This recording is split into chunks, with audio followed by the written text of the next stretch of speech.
ഇന്ത്യക്ക് എന്താണ് സംഭവിച്ചത്? 2020 ലോകകപ്പ് വിജയത്തിന് ശേഷം എന്തുകൊണ്ടാണ് തുടർച്ചയായ തിരിച്ചടികൾ നേരിടേണ്ടി വരുന്നത്? ഒരു ലോകകപ്പ് കിരീടം രാജ്യം മുഴുവൻ ആഘോഷിച്ച ഒരു നിമിഷം. രോഹിത് ശർമ്മയും വിരാട് കോഹ്ലിയും ജഡേജയും T20യിൽ നിന്ന് വിരമിച്ചപ്പോൾ എല്ലാവരും കരുതിയത് ഇനി പുതിയ ഇന്ത്യയുടെ കാലം തുടങ്ങുന്നു.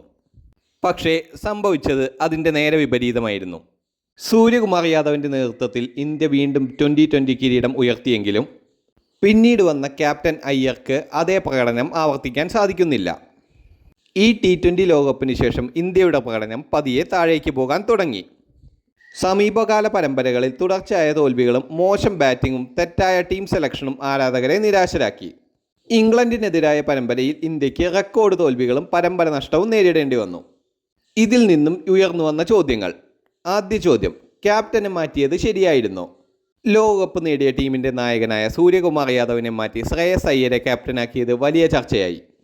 ശ്രേയസ് മികച്ച IPL ക്യാപ്റ്റനായിരുന്നുവെങ്കിലും അന്താരാഷ്ട്ര T20 ടീമിൽ അതേ വിജയം ആവർത്തിക്കാൻ അദ്ദേഹത്തിന് വലിയ സമ്മർദ്ദം നേരിടേണ്ടി വന്നു.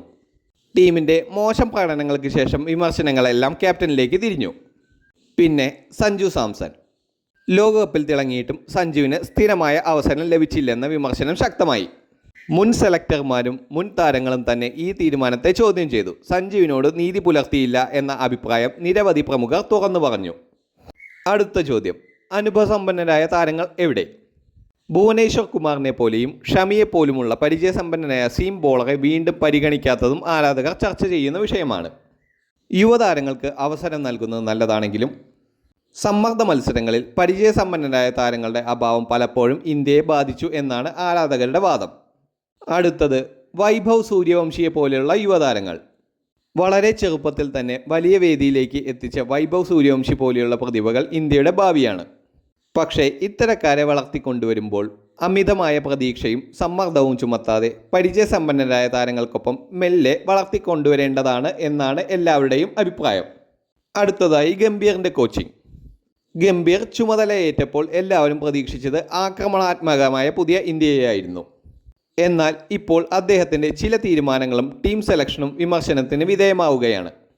എന്നിരുന്നാലും എല്ലാ പ്രശ്നങ്ങൾക്കും കോച്ചിനെ മാത്രം കുറ്റപ്പെടുത്താനാവില്ലെന്നാണ് മുൻ താരങ്ങൾ ചൂണ്ടിക്കാണിക്കുന്നത്. പ്രശ്നങ്ങൾ ടീമിൻ്റെ ആസൂത്രണത്തിലും സെലക്ഷനിലും സ്ഥിരതയില്ലായ്മയിലുമാണ് എന്നാണ് അവർ അഭിപ്രായപ്പെടുന്നത്. ഇനി എല്ലാവരും ചോദിക്കുന്ന ചോദ്യം, ഇന്ത്യയുടെ യഥാർത്ഥ പ്രശ്നം എന്താണ്? സ്ഥിരതയില്ലാത്ത പ്ലേയിങ് 11. ചില താരങ്ങൾക്ക് തുടർച്ചയായ അവസരം, മറ്റു ചിലർക്ക് തീരെ അവസരം കിട്ടുന്നില്ല. യുവതാരങ്ങളും സീനിയർ താരങ്ങളും തമ്മിൽ ശരിയായ ബാലൻസ് ഇല്ല. ക്യാപ്റ്റനും കോച്ചിനും മേൽ അമിത സമ്മർദ്ദം, തോൽക്കുമ്പോഴൊക്കെ പദ്ധതികൾ മാറ്റുന്ന സമീപനം. ഒരു ടീം വിജയിക്കണമെങ്കിൽ പ്രതിഭ മാത്രം പോരാ, വിശ്വാസവും സ്ഥിരതയും വ്യക്തമായ പദ്ധതിയും വേണം. അതിനാൽ അവസാനമായി പറയുകയാണെങ്കിൽ ഇന്ത്യൻ ടീമിൻ്റെ കഴിവിന് ഒരു കുറവുമില്ല.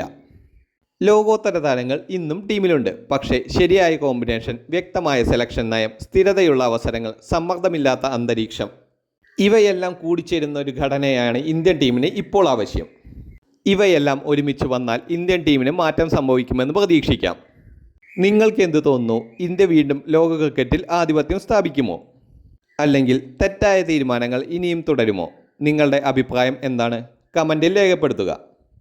കൂടുതൽ വാർത്തകൾക്കും വിശേഷങ്ങൾക്കുമായി ഈ ചാനൽ ഇപ്പോൾ തന്നെ സബ്സ്ക്രൈബ് ചെയ്യുക.